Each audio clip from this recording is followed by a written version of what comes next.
दुर्वासा जी आए, बड़ी प्रसिद्ध लीला है। तो दुर्वासा जी यमुना पल्ली पार आके बैठ गए। सब गोपी गई ठाकुर जी के पास, बोले लाला, बोले हम बताओ क्या बात है। बोले एक महात्मा आयो ब्रजमंडल में। ठाकुर जी बोले अच्छा कौन सा महात्मा। बोले दुर्वासा नाम है बाको। गोपी से ठाकुर जी बोले तो कहा काम है मोते, कहा काम बताओ।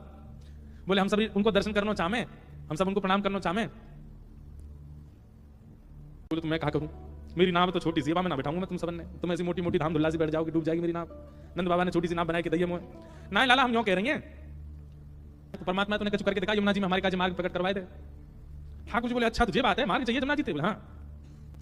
तो बोले काम करो। बोले कहा यमुना जी के तट पे जाओ और यमुना जी को जल अपने हाथ में लियो और यमुना जी को जल हाथ में लेकर के और यमुना जी से कहियो हे श्री यमुना मैया, यदि नंद नंदन योगेश्वर कृष्ण के भी ईश्वर हैं, पर स्त्री को कभी स्वप्न में भी नहीं देखते, स्पर्श करना तो बहुत दूर की बात, यदि इन नियमों का पालन कृष्ण ने भली भांति किया हो तो आप हमको मार्ग प्रदान कर दो।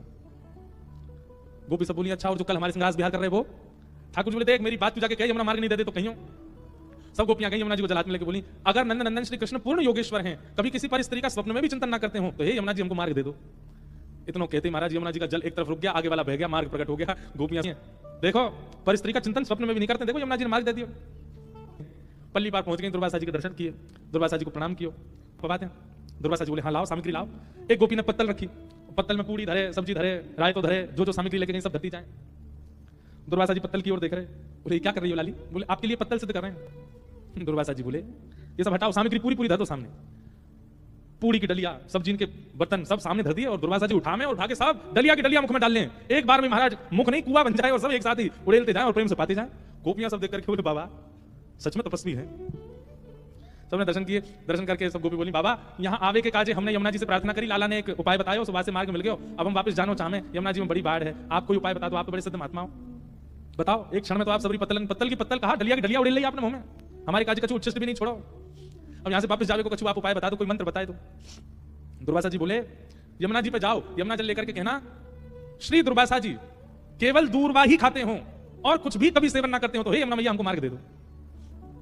गोपी सब एक दूसरे देखने लगे, बोले अभी जो हमारे 56 भोग चट्टे कर दिए वो ये कह रहे हैं दूरबा खाते हैं। दूरबा मरी गई, हे यमुना मैया दुर्वासा जी अगर एक दूरबा ही खाते हो तो आप मार्ग दे दो। इतने में यमुना जी एक तरफ रुक गई, एक तरफ का पानी निकल गया, मार्ग मिल गया। सब गोपियां उस पर पार हो गई, पर ताम्रवर्ण हो रहा था सबके मुखमंडल का। पल्ली तरफ ठाकुर जी खड़े, ठाकुर जी कहो गोपी दर्शन है गए दुर्वासा जी के, कैसे रहे दर्शन, आज कहां प्राप्त कियो सत्संग में। गोपी बोली एक ही चीज प्राप्त करी। बोले कहा, बोले तुम झूठे, तुम्हारो दुर्वासा झूठो और तुम दोनों उनकी झूठी साक्षी मानने वाली है, जमुना झूठी है, तुम सबरे झूठे हो। बोले तुम कह रहे हो तुम परम योगेश्वर और दुर्वासा जी कह रहे हो वो दुर्वा खाते हैं और दोनों की साक्षी दे रही है यमुना। ठाकुर जी बोले प्रत्यक्ष दृष्टि से देखोगे तो ये झूठ दिखेगा, लेकिन वास्तविकता यही है कि मैं योगेश्वर हूं।